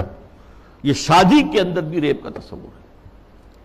یہ ہیں وہ چیزیں جو آج عالمی سطح پر بے پردگی، فحاشی، یہ تو یوں سمجھیے کہ اب بڑی پیچھے رہ گئی باتیں. جو میں نے باتیں آپ کو بتائی ہیں یہ یونائٹڈ نیشنز کی جنرل اسمبلی کی سفارشات میں شامل. اب دیکھیے، شریعت کا ہمیں معلوم ہے کہ دار و مدار یا اساس یا بنیاد جو ہے 2 چیزوں پر ہے. بنیادی 2 اضافی چیزیں بھی ہیں، لیکن جو بنیادی ہیں سب کے نزدیک قرآن اللہ کی کتاب اور سنت اللہ کے رسول کی. یہ سارے قوانین کا جو استنباط کیا جائے گا وہ ان 2 چیزوں سے. 2 اضافی چیزیں کیا ہیں؟ اجماع اور قیاس، اجتہاد. لیکن بنیادی 2 ہی ہیں، قرآن اور سنت رسول. لیکن خاص طور پر جب تہذیب کا معاملہ آتا ہے، تہذیب کے معاملے میں قرآن، سنت رسول، اور سب سے اہم ہے رسول سے محبت، رسول کی تعظیم.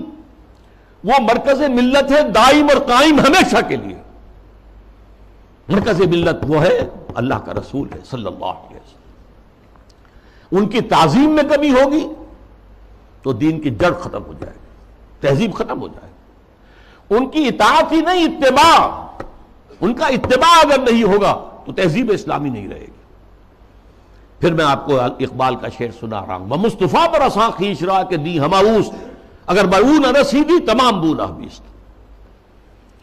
یہی وجہ ہے. دیکھیے، ویسے تو یہ مضامین سورہ حجرات کے درس میں نے تفصیل سے بیان کیے.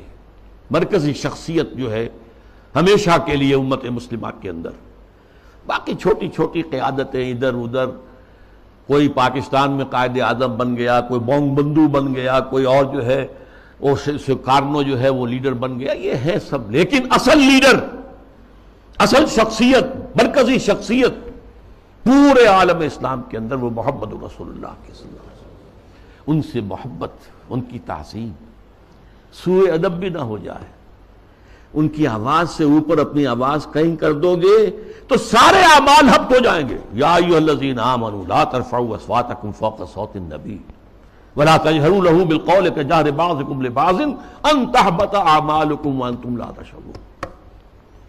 میں تفصیل سے عرض کرتا رہا ہوں کہ صحابہ کے دور میں تو مطلب تھا حضور کی آواز سے اونچی آواز کر کے بات کرنا. اب کیا ہے؟ حضور کی بات کے مقابلے میں اپنی بات لانا. حضور نے تو یہ کہا نہیں میری رائے ہے. واہ، اگر آپ نے مان لیا کہ حضور نے یہ فرمایا ہے تو پھر آپ کون ہیں؟ یہ تمام اعمال صالحہ، ساری تمہارے کرتوت جو بھی تم نے کمائی کی ہے سب ضائع ہو جائیں گے، تمہیں پتہ بھی نہیں چلے گا. بھائی میں نے کوئی گناہ کبیرہ تو نہیں کیا، میں نے کوئی اور نہ زنا کیا، نہ شراب پی ہے، نہ کچھ اور کیا ہے. انتم لا تشعرون، تمہیں شعور بھی نہیں ہوگا، اور تمہاری ساری جو بھی اب تک کی کارگزاری ہے، تمہارے اعمال ہیں، وہ سب ہبط ہو جائے۔ اب دیکھیے اس پر 2 pronged حملہ ہو رہا ہے مغرب سے۔ نمبر 1، محمد صلی اللہ علیہ وسلم کی شخصیت کو مجروح کر دو۔ یہ کام پہلے بھی ہوا ہے، لیکن یہ بڑے مصنفین کی کتابوں میں ہوا، بڑے محدود پیمانے پر ہوا۔ اب جو ہوا ہے آپ نے دیکھا توہین رسالت کا معاملہ، اور جتنے بڑے پیمانے پر حضور کے کارٹون بنا کر شائع کیے گئے، انہوں نے دیکھ لیا ہے، ٹھیک ہے، عالم اسلام کا رد عمل کیا ہے؟ کوئی جلوس نکل آئے، کوئی توڑ پھوڑ ہو گئی، کوئی اپنا ہی بگاڑا، ہمارا کیا بگاڑا؟ اس اعتبار سے غور طلب بات یہ ہے، ایک بار جو ہے کاری کیا ہے انہوں نے، اور دیکھ لیا ہے کہ ہے کوئی تھوڑے سے لوگ ہیں، کوئی دقیانوسی ہیں، کوئی جذباتی ہیں، ویسے بھی وہ لوگ عام طور پر ان پڑھ ہیں یا مولوی ملاٹے ہیں، بس ان کا اثر انہوں نے قبول کیا ہے۔ کسی حکومت نے کوئی قدم اٹھایا؟ حضور کی شخصیت کو بس کر، اس کا ایک بہت بڑا مظاہرہ یورپ کے کتنے اخبارات نے وہ شائع کر دی، اور کسی طرف سے کوئی معذرت نہیں۔ اور دوسرا معاملہ یہی ہے کہ حدیث کا استخفاف کرو، اور سنت رسول جو ہے وہ اس کی حجیت کو ختم کر دو۔ اب دیکھیے اس پر جو ہے تفریق بین اللہ والرسل، اس کی پشت پر پورا عالم مغرب ہے، یہودی بھی، عیسائی بھی، اور سب سے بڑھ کر عالمی میڈیا، اس سے بھی بڑھ کر civil supreme power on earth, the United States of America, وہ اس کی پشت پر ارب ارب ڈالر خرچ کیے جا رہے ہیں این جی اوز پر، اور ان این جی اوز کا کام کیا ہے؟ مسلم تہذیب کی بیخ کا نہیں۔ یہ جو ہنٹنگٹن نے کہا ہے کہ یہ ذرا لوہے کا چنا ہے، اس کو چبانے کے لیے ذرا لوہے والے دانت ہی چاہیے، ان الحدید بالحدید یفلح، لوہے کو تو لوہا ہی کاٹ سکتا ہے۔ نظام تعلیم کے اندر بنیادی تبدیلیاں کر دی گئی۔ پھر آغا خان فاؤنڈیشن کو امتحانات اور نصاب وغیرہ کا معاملہ ان کے حوالے کر دیا گیا۔ یہ سارا کیا ہے؟ یہ امریکہ اور دوسری طرف عالم اسلام میں جو اس کے پٹھو بیٹھے ہوئے حکمران، پوڈلز، روشن خیالی کے نام سے اور اعتدال پسندی کے نام سے جو پرچار ہو رہا ہے، جو ایوان صدر سے پرچار ہوتا ہے، حکومت کی سطحوں پر، مختلف سطحوں پر پرچار ہو رہا ہے، اور سب سے زیادہ یہ کہ اب میڈیا کے اوپر جو پرچار ہو رہا ہے، اور میڈیا کی جو پہنچ ہے اس کا آپ اندازہ کیجیے۔ اس کے ضمن میں خاص طور پر میں آپ سے ذکر کر دوں، جس طرح ہنٹنگٹن کا ذکر آیا ہے، ایسے ہی رینڈ کارپوریشن کی سفارشات چند مہینے پہلے وہ آئی۔ یہ سب سے بڑا ٹاپ کا تھنک ٹینک ہے امریکہ کا۔ اس نے تجزیہ کیا ہے، اپنے لوگوں کو بتایا، اپنی حکومت کو بتایا ہے کہ مسلمان سب ایک جیسے نہیں ہیں، مسلمان 4 طرح کے ہیں۔ نمبر 1 ہے فنڈامنٹلسٹ، جو اسلام کو صرف ایک مذہب نہیں سمجھتے بلکہ ایک سیاسی، معاشی اور سماجی نظام بھی سمجھتے۔ ان سے تو ہماری جنگ ہے، ان سے ہماری دشمنی ہے، انہیں ہر قیمت پر ختم کرنا ہی کرنا ہے، یہ فنڈامنٹلسٹ ہے۔ نمبر 2 پر ٹریڈیشنلسٹ ہیں، روایت پسند علماء، ان کے مدرسے ہیں، قال اللہ قال رسول ہے، انہیں نظام سے کوئی بحث نہیں ہوتی، تو یہ فی نفس ہی تو یہ کوئی خطرناک نہیں ہے، لیکن اگر کہیں یہ فنڈامنٹلسٹ کے ساتھ مل جائیں تو بہت خطرناک ہے۔ اس کی وجہ کیا ہے کہ انہیں جو ایکسپوژر حاصل ہوتا ہے، ہر جمعے کو لوگ آ رہے ہیں کھچے ہوئے، کوئی اور جماعت جو ہے، کوئی سیاسی جماعت چھوٹا سا جلسہ بھی کرے گی تو کتنے کھکیڑ بول لے گی، پوسٹر شائع کرے گی، کوئی ڈنڈورا پیٹے گی، کچھ اور کرے گی، اشتہار اخبارات میں دے گی۔ یہاں جو ہے کہ خود بخود ہو رہا ہے، کچے دھاگے سے بندھے آئے گے سرکار میری، اور اکثر مسلمان آتے ہیں تو نہا دھو کر اچھے کپڑے پہن کر آتے ہیں، تاکہ ایک اچھے ماحول میں خوشبو لگا کر آؤ، تاکہ اچھا ماحول ہو، پسینے کی بدبوؤں سے طبیعتیں منغص نہ ہو جائیں۔ تو یہ ٹریڈیشنلسٹ جو ہے ان کا ایکسپوژر بہت بڑا ہے، اگر یہ فنڈامنٹل کے ساتھ مل جائے تو بہت خطرناک ہے۔ پھر انہوں نے اس پر مشورہ بھی دیا ہے، ان کو ان کے باہمی مسلکانہ اور مذہبانہ جو اختلافات ہیں ان کے اندر لگائے رکھو، بھڑکاؤ ان کو تاکہ اور ادھر ادھر نہ دیکھ سکے۔ تیسرے نمبر پر اس نے کہا کہ ماڈرنسٹ ہے، ایسے دانشور ہیں کہ جو اسلام کی تعبیر ایسی کر رہے ہیں اسلامی تہذیب کی کہ جو ہماری تہذیب کے ساتھ کمپیٹیبل ہے، جڑ جاتی ہے، مل جاتی ہے، وہ ہماری تہذیب کے لیے کوئی چیلنج نہیں رہتی، وہ تعبیر۔ یہ جو ماڈرنسٹ دانشور ہیں ان کی ضرورت ہے کہ ان کو سپورٹ کیا جائے، ان کی مدد کی جائے، اور خاص طور پر الیکٹرانک میڈیا میں ان کو ایکسپوجر دیا جائے۔ یہ نوٹ کیجئے، یہ ساری چیزیں جو ہو رہی ہیں، ڈانڈے کہاں مل رہے ہیں، کہاں سے آ رہی ہیں ہدایات، کس کی طرف سے پالیسی لائنز جو ہے فکس کی گئی ہیں، میڈیا پر ان کو ایکسپوجر دیا جائے، اس لیے کہ ظاہر بات ہے مسجد میں تو کوئی ان کی بات سنے گا نہیں، کون کھڑا ہونے دے گا ان کو ممبر پر، لہذا ان کے لیے ذریعہ جو ہے اس سے کہیں زیادہ وسیع اب ذریعہ ہمارے پاس میڈیا کا ہے، اس پر ایکسپوجر دو۔ چوتھے انہوں نے کہا کہ مسلمانوں میں بھی بڑی تعداد ہے جو خالص سیکولر ہو چکے ہیں، وہ تو ہمارے ہیں ہی ہیں، وہ سمجھتے ہیں کہ یہ نماز روزہ ہے تو بس انفرادی مسئلہ ہے، کوئی کرے نہ کرے، لیکن یہ ہے کہ اس کا ریاست سے، حکومت سے، قانون سے، تہذیب سے، تمدن سے کوئی واسطہ نہیں۔ یہ چار کیٹیگریز میں سے یہ 2+2 ہو گئے، ماڈرنسٹ اور سیکولرسٹ تو ہمارے ساتھی ہیں، اور یہ فنڈامنٹلسٹ اور ٹریڈیشنلسٹ، انہیں ٹیکل کرنا پڑے گا، سب سے بڑھ کر فنڈامنٹلسٹ کو جو اسلام کو ایک نظام سمجھتے ہیں، سیاسی، معاشی، معاشرتی نظام، اور اس کے بعد یہ کہ یہ جو ٹریڈیشنلسٹ ہیں جن کا کہ اثر و رسوخ عوام کے اندر ہے، تو ان کو جو ہے اپنے باہمی اختلافات میں الجھائے رکھا جائے۔ اب میں چند مثالیں آپ کے سامنے پیش کر رہا ہوں اس کے جو مظاہر ہیں۔ ظاہر بات ہے کہ وہ تو مثالیں تو بے شمار ہو سکتی ہیں، لیکن اس وقت میں چند مثالیں دوں گا۔ دیگ کا کہ چند چاول بتا دیتے ہیں کہ دیگ کا کیا حال ہے۔ ہمارے ہاں کے ایک بڑے ابھرتے ہوئے دانشور ہیں، انہیں اب بڑا مقام حاصل ہو گیا ہے، میڈیا میں بھی، سرکاری معاملات میں بھی، کونسل آف اسلامک آئیڈیالوجی میں، اور اسی طرح کے ایک اور دانشور ہیں کہ جنہیں بٹھا دیا گیا ہے سپریم کورٹ کی شریعت اپیلیٹ بینچ میں، وغیرہ وغیرہ۔ بہرحال وہ جو دانشور ہیں جن کا میں نے پہلے ذکر کیا، ان کی ایک بات سامنے آئی، یہ پردہ وردہ اسلام میں نہیں ہے، یہ کوئی مستقل حکم نہیں ہے، یہ تو ایک خاص زمانے کا کلچر تھا، کلچر ہے صرف، اس سے زیادہ اس کی کوئی اہمیت نہیں۔ یہ بات صحیح ہے کہ یہ کلچر ہے، لیکن یہ مسلم کلچر ہے، صرف اس زمانے کے لیے نہیں تھا، یہ ہمیشہ کے لیے کلچر ہے۔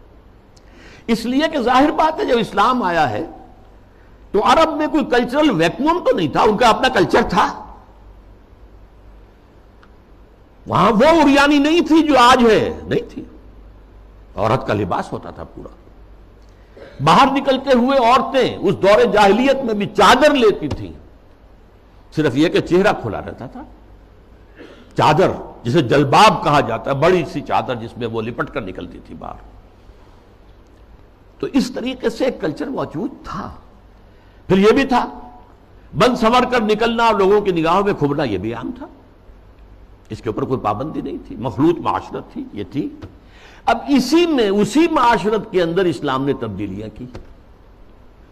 پہلی بات فرمائی وَقَرْنَ فِي بُيُوتِكُنَّ، مسلمان عورتوں، خواتین، تمہاری اصل جگہ تمہارا گھر ہے، بند سنور کر باہر نکلنا اور اپنے نسوانی حسن کی نمائش کرنا یہ ہرگز تمہارے لیے جائز۔ وَلَا تَبَرَّجْنَ تَبَرُّجَ الْجَاهِلِيَّةِ الْأُولَىٰ، اور دیکھو جب گھر سے نکلتی ہو، نکلنا پڑے ضرورت سے، بول تو تمہاری اصل جگہ تمہارا گھر ہے، نکلنا ہے تو بھی جلباب جو ہے، جلباب اس کا ایک پلو اپنے چہرے کے آگے بھی لٹکا لیا کرو، نقاب کی شکل کے اندر، کہ چہرہ چھپ جائے۔ تمہارا جو نسوانی حسن ہے جس کا سب سے بڑا انڈیکس جو ہے چہرہ ہوتا ہے، وہ عام لوگوں کی نگاہوں میں نہ آئے۔ یہ سارے احکام کائے کے لیے دیے گئے۔ اس معاشرے میں ایک تبدیلی کی گئی۔ دوپٹہ وہاں بھی تھا، خمرہن جو سورہ نور میں آیا لفظ، خمار اوڑھنی کو کہتے ہیں، اوڑھنی ہوتی تھی اور عام عورت کام کرتے ہوئے اس کو اپنی کمر کے گرد کس لیتی تھی، کمر کس کے، لہذا کام کرتی تھی گھر کا، یا پھر یہ کہ گلے میں ڈال لیا۔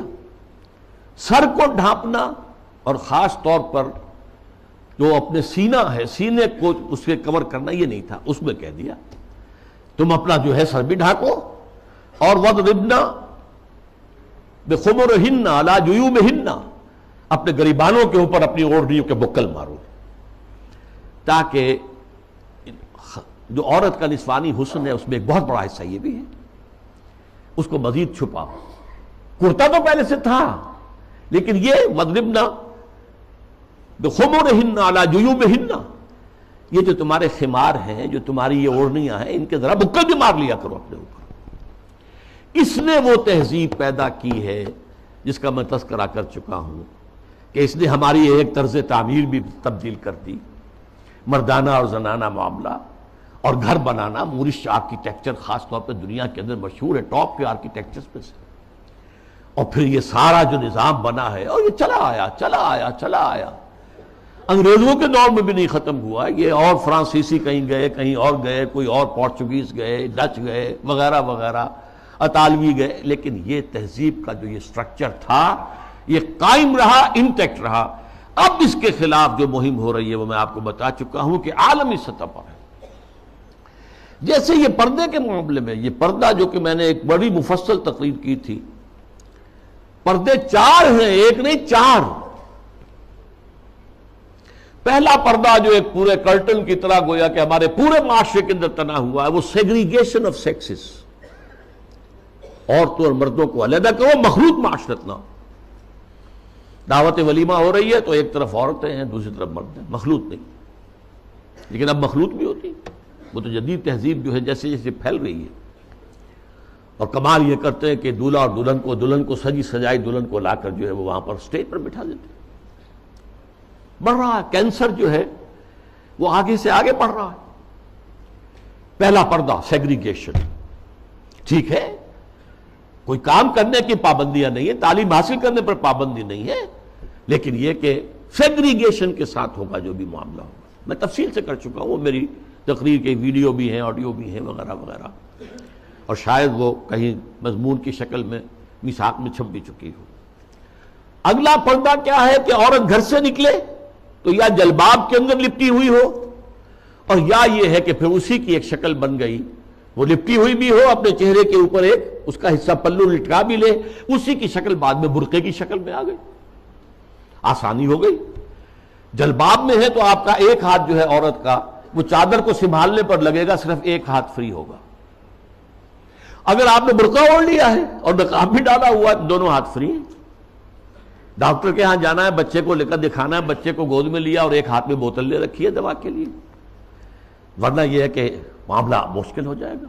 تو برقع اس کی ایک ارتقائی شکل ہے۔ تیسرا پردہ 4 دیواری، گھر کے اندر صرف محرم داخل ہوگا، نہ محرم نہیں جائے گا، چاہے وہ آپ کا داماد ہے، لیکن داماد کی محرم صرف اس کی بیوی ہے، آپ کی ایک بیٹی ہے، دوسری بیٹیاں اس کی محرم نہیں ہے۔ ساس محرم ہے اور آپ کی بیوی آپ کی محرم ہے، وہ اگر آئی ہوئی ہے اپنے میکے میں ٹھیک ہے، لیکن یہ کہ اندر جو دوسری لڑکیاں ہیں وہ نامحرم ہیں، سالیاں جو ہیں وہ تمہاری محرم نہیں ہیں۔ یہ تیسرا پردہ ہے۔ چوتھا پردہ ہے ستر، محرموں کے سامنے بھی پورا جسم نہیں کھول سکتے، صرف چہرہ، سر کا بال بھی نہیں، ہاتھ اور پاؤں، یہ ستر کہلاتا ہے۔ یہ تیسرا پردہ ہے۔ ان 3 چیزوں کے علاوہ کوئی جسم کا حصہ باپ کی نظر پہ بھی نہیں آنا چاہیے، بھائی کی نظر میں بھی نہیں آنا چاہیے، مستور رہے گی گھر کے اندر بھی مسلمان عورت۔ اس کے بعد جو ہے وہ صرف شوہر کا معاملہ ہے۔ یہ 4 پردے ہیں اسلام میں، اس تہذیب کی بنیاد آج اس کی بے خکنی کی جا رہی ہے، ختم کیا جا رہا ہے، اور یہ ماسٹر سٹروک ہے، اسلامی تہذیب کی جڑ کھود دینے والی شے ہے۔ جیسے کہ میں نے عرض کیا کہ ایک کلچر تھا، اس کلچر کے اندر کچھ اضافہ کر دیا گیا۔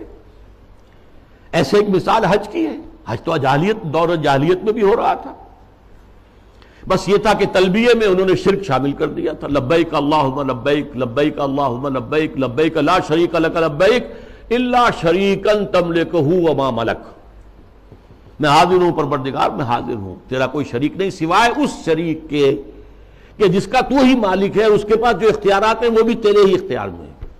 یعنی وہ جو عیسائیوں کی تثلیث ہے 3 میں 1 1 میں 3، تو اس تلبیہ میں توحید بھی ہے اور جو ہے شرک بھی ہے، وہ ختم کر دیا گیا۔ اب تلبیہ کیا ہے؟ لبیک اللہم لبیک لبیک لا شریک لک لبیک ان الحمد والنعمت لک والملک لا شریک لک، بس یہی اصلاح کی گئی نا۔ تلبیہ پہلے بھی تھا، اب بھی طواف حرم کا پہلے بھی تھا، اب بھی ہے بیت اللہ کا۔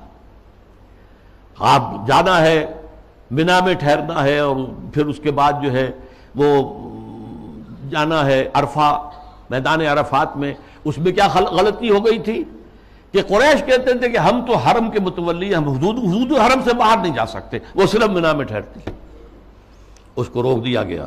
ثم افیضوا من حیث افاض الناس، جاؤ تم بھی وہیں پر، تمہارا کوئی خاص مقام نہیں۔ عرفہ جو ہے الحج علی عرفہ، حج تو نام ہی عرفہ کا ہے، وقوف عرفہ جو ہے اس کا رکن اعظم ہے۔ باقی تمام مناسک میں سے جو بھی چھوٹ جائے گا اس کا کوئی نہ کوئی جو ہے آپ اس کا ازالہ کر سکیں گے، لیکن اگر عرفہ رہ گیا، وقوف عرفہ نہیں ہوا تو حج نہیں ہوا۔ تیسرے یہ کہ وہ جب منا میں بیٹھتے تھے، قیام کرتے تھے 2 یا 3 دن، اس میں اپنے آباء و اجداد کے قصے، ان کی حمد، ان کی ثنا، ان کے بیان، اب کہہ دیا گیا نہیں، فاذکروا اللہ تعالیٰ کا ذکر کرو، فاذکروا اللہ کا ذکرکم آباءکم، جیسے تم اپنے آباء و اجداد کا تذکرہ کرتے تھے، اس کو چھوڑو، دفع کرو، اب اللہ کا ذکر کرو، قیام عرفہ کے اندر اللہ کا ذکر کرو۔ تو دیکھیے وہ چیز جو موجود تھی اسی میں اضافے کے ساتھ، کمی کے ساتھ حج کے مناسک بنا دیے۔ تو اس اصول کو اگر سمجھ لیا جائے تو وہ بات کہ یہ کلچر ہے، یہ ٹھیک ہے، حقیقت ہے، کلچر ہے، لیکن جاہلی کلچر میں کچھ چیزیں اضافہ کر کے اس کا اسلامی کلچر بنایا گیا ہے۔ یہی جو صاحب ہیں ان کا کہنا یہ بھی ہے کہ موسیقی اسلام میں حرام نہیں ہے، مزامیر کے ساتھ، سازوں کے ساتھ موسیقی جائز ہے۔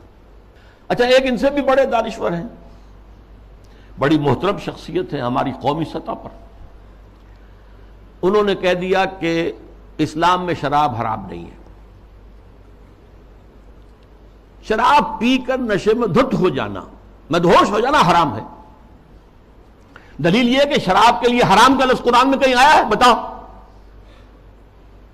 اب بتائیے ڈھٹائی کا کیا علاج ہے؟ قرآن شراب کو رجس من عمل شیطان قرار دے رہا ہے، شیطانی عمل، ناپاک، فاجتنبوہ کا حکم دے رہا ہے، اجتناب کرو اس سے، بچو اس سے۔ فَهَلْ أَنْتُمْ مُنْتَهُونَ کی دھمکی سے باز آتے ہو کہ نہیں آتے؟ وہ کہہ رہے ہیں کہ حرام کا لفظ تو نہیں آیا، تو مطلقاً شراب حرام نہیں ہے۔ معاملہ کیا ہے؟ احکام حرمت شراب تدریجاً آئے ہیں، اس میں کوئی شک نہیں ہے۔ قرآن میں وہ آیت بھی ہے کہ اس میں کچھ نفع کا پہلو بھی ہے، لیکن اس کا جو نقصان دہ گناہ کا پہلو ہے وہ زیادہ ہے۔ سورہ بقرہ میں یہ بات فرما دی گئی، چھوڑ دی گئی بات۔ پھر کہہ دیا گیا نماز کے قریب نہ جانا جب شراب نوشی میں نشے کی حالت میں۔ اس کے بعد آخری حکم سورہ مائدہ کے اندر آ گیا۔ پھر یہ ہے کہ اسی پر اگر قیاس کریں تو کہا جا سکتا ہے زنا حرام نہیں ہے۔ کہاں کہا گیا کہ حرم علیکم الزنا؟ کہیں کہا گیا؟ انما حرم اللہ الزنا کہیں ہے؟ قرآن مجید میں نہیں، حرام کا لفظ تو نہیں آیا۔ ولا یزنون سورہ فرقان کے آخری رکوع میں جو آیا، تو یہ تو اللہ عباد الرحمن، اللہ کے بہت اونچے بندوں کا ذکر ہے۔ یا ولا تقربوا الزنا، اس کا مفہوم تو یہ ہے کہ جہاں زنا ہو رہا ہو اس مقام کے قریب مت جاؤ، بس، مطلقاً زنا کے لیے تو نہیں۔ جیسی تعویل پرویز صاحب نے کی کہ ہاتھ کاٹنے کا مطلب کیا ہے۔ بہرحال ایک اور بات کہی جا رہی ہے اس وقت، سود کھانا حرام ہے، دینا تو حرام نہیں، کہاں قرآن میں لکھا ہوا؟ اب یہ تو سنت ہے جو بتاتی ہے، سنت نے فرمایا کہ شراب حرام ہے، نہ صرف شراب حرام ہے، کل مسکرن، جس سے بھی نشہ ہو جائے وہ حرام ہے۔ چنانچہ سلفی علماء جو ہے خاص طور پہ سعودی عرب کے، وہ تو سگریٹ نوشی کو بھی حرام کہتے ہیں، تمباکو نوشی حرام، تدخین حرام، اس لیے کہ اس سے بھی ایک نشہ سا ہوتا۔ باقی یہ کہ یہ اصول ہمارے سامنے آیا، ہماری تہذیب کی بنیاد بنا۔ ما اسکرا کثیرہ فقلیلہ حرام، جس چیز کی زیادہ مقدار جو ہے وہ مدہوشی پیدا کر دے، نشہ پیدا کر دے، اس کی تھوڑی مقدار بھی حرام ہے۔ یہ نہیں کہ تھوڑی سی شراب پی لی جائے تو اس سے تو چستی آ جاتی ہے، اس سے تو ہاں ٹھیک ہے، قرآن نے بھی کہا کہ اس میں کچھ ہے منافع ہے، لیکن یہ کہ اس میں گناہ کا پہلو زیادہ ہے، اب اس کو حرام مطلق کر دیا گیا۔ بہرحال یہ ہیں وہ مثالیں جو میں نے دی ہیں تہذیبی سطح پر۔ باقی جو اور کام ہو رہے ہیں جو اسلام کی بہکنی کے لیے، لیکن تہذیب، مسلمانوں کی تہذیب جو تاحال کچھ انٹیکٹ چلی آ رہی تھی اور ابھی کچھ اثرات اس کے باقی ہیں، جس سے کہ کلیش آف سویلائزیشن جو ہے اس کے اندر قرار دیا گیا، مسلمان تہذیب جو ہے وہ ہمارے لیے ایک چیلنج ہے، جس کے لیے کہ اب ایک بڑا میڈیا اور اربوں ڈالر خرچ کیے جا رہے ہیں۔ اسی میں ایک ہائر لیول پر ایک بات اور بھی ہے، اور یہ بہت سویپنگ ہے۔ قرآن کو بھی اب نہیں چھوڑا گیا، اس پر بھی حملہ ہے۔ قرآن سے بھی صرف اصول لیے جائیں گے، اسپیسیفکس، معین احکام قرآن کے جو ہیں وہ صرف اپنے دور کے لیے تھے۔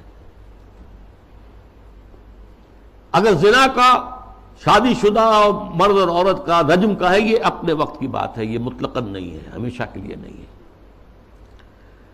ہاتھ کاٹ دینا چوری کا، یہ اس دور کے لیے تھا، ہمیشہ کے لیے نہیں ہے۔ اصول لے لو، زنا نہیں ہونا چاہیے، اصول لے لو، چوری نہیں ہونی چاہیے۔ اسپیسیفکس جو ہیں خاص طور پر حدود و تعزیرات کے اندر، یہ صرف اس دور کے ماحول کے اعتبار سے تھی، یہ چیزیں لاگو نہیں ہیں۔ یعنی سنت تو سنت ہے، آگے قرآن کے اوپر بھی ہاتھ صاف کیا جا رہا ہے، بازی بازی بارش بابا ہم بازی۔ حالانکہ یہ بات نوٹ کر لیجئے کہ یہ ختم نبوت کی نفی ہے، اس لیے کہ تکمیل نبوت و رسالت جو ختم نبوت کا لازمی تقاضا ہے، اس کا مطلب تو یہ ہے کہ ہدایت آخری آ چکی اور دین کی تکمیل ہو چکی۔ الیوم اکملت لکم دینکم واتممت علیکم نعمتی ورضیت لکم الاسلام دینا۔ اگر دین ابھی عثمانی میں مکمل نہیں ہوا تھا اور قرآن جو ہے لفظ لفظ اس کا اگر لازم نہیں ہے تو ابھی نبوت ختم نہیں ہونی چاہیے تھی، پھر تو ابھی وحی کا دروازہ کھلا رہنا چاہیے تھا، جیسا کہ غلام محمد قادیانی نے کہا۔ اگر تو یہ چیزیں جو ہے ابھی اور تمدنی ارتقاء کے ساتھ، حالات کی تبدیلی کے ساتھ خود قرآن کے اندر بھی کوئی رد و بدل ہو سکتا ہے، تو پھر گویا کہ ہم نے ختم نبوت کی مہر توڑ دی۔ اسی لیے یہ ختم نبوت کا فتنہ، اس کی نفی، اس کی مہر کو توڑنا غلام احمد قادیانی اور سنت کی اس طرح کی نفی جو غلام احمد پرویز کے ہاتھوں ہوئی ہے، یہ آپس میں بہت ایک دوسرے سے قریب ہے، حاصل دونوں کا ایک ہی ہے۔ اب جو نتیجہ میں نکال رہا ہوں، اس گمراہی کا جادو جو ہے وہ اب سر چڑھ کر بول رہا ہے، اور ایک عظیم سیلاب کے مانند اسلام کی بچی کھچی تہذیبی اقدار کو بھی ختم کرنے پر تلا ہوا ہے۔ آخر میں عرض کروں گا کہ اس کا علاج کیا ہے۔ واقعہ یہ ہے کہ علاج آسان نہیں ہے، لیکن ہمیں اپنی نجات کے لیے، اخروی فلاح کے لیے اپنی سی محنت اور سعی اور جہد کرنی ہی کرنی ہے، پیسیولی نہیں لینا ہے۔ ہاں باطل کا طوفان ہے، بہت سخت ہے، ٹھیک ہے، لیکن کھڑے رہنے کی کوشش کرنا ہے، بلکہ اس کا رخ موڑنے کی کوشش کرنی ہے۔ اصل تو اس کا رخ مڑے گا اگر کسی وقت اللہ کرے کہ یہ پاکستان کے نصیب میں ہو کہ کسی ملک میں اگر اسلامی نظام مکمل قائم کر کے دکھا دیا جائے دنیا کو، اس کی برکات لوگوں کو بچشم سر نظر آ جائے، تب اس دجالیت کا توڑ ممکن ہوگا، اس سیلاب کا رخ موڑا جا سکتا ہے۔ لیکن اس اصول کو عام کرنا، خود اپنے ذہن کے اندر بٹھا لینا کہ کتاب اللہ اور سنت رسول اللہ لازم و ملزوم ہے، ان کے درمیان متن اور شرح کا تعلق ہے، رشتہ جو ہے متن اور شرح، ایک متن ہے ایک اس کی شرح ہے، اور اس کی حتی الامکان ہر مسلمان تبلیغ کرے، اسے پھیلائے اپنے رشتہ داروں میں، اپنے قریبی لوگوں میں، اپنے عزیزوں میں، جہاں کام کرتا ہے وہاں کے جو اپنے کولیگز ہیں ان میں. اور دوسری اور اہم تر بات کیا ہے، ہم خود قائم رہے پورے کے پورے اسلامی اقدار پر. ہم اپنے گھروں میں اسلامی پردہ نافذ کریں، ستر و حجاب کے احکام نافذ کریں. یہ تو ہم کر سکتے ہیں. ابھی ہمارے ملک میں مصطفیٰ کمال پیدا نہیں ہوا، ٹھیک ہے، ایک شخص نے اس کو، مشرف صاحب نے آئیڈیل قرار دیا، لیکن ابھی کسی نے پردہ جو ہے اس کو لازماً منسوخ نہیں کیا، جیسا کہ ترکی میں ہو گیا تھا. لیکن یہ کہ اگر ہم نے کیا ہے تو خود کیا ہے، مغربی تہذیب کو خود اپنے سینے سے لگایا. شرعی پردہ نافذ کرو اور اسلامی تہذیب کے ساتھ چمٹ جاؤ، تمسک کرو.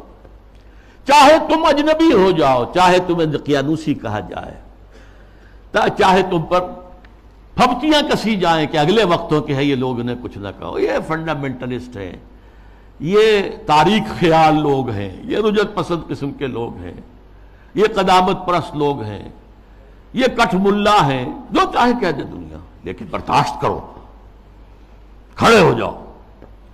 وہی حدیث، اسی پر میں اپنی بات ختم کروں گا جو میں نے سنائی تھی، بدا الاسلام غریباً وسیعود کما بدا. آج اسلام کے غربت کا سب سے بڑا دور آ چکا ہے.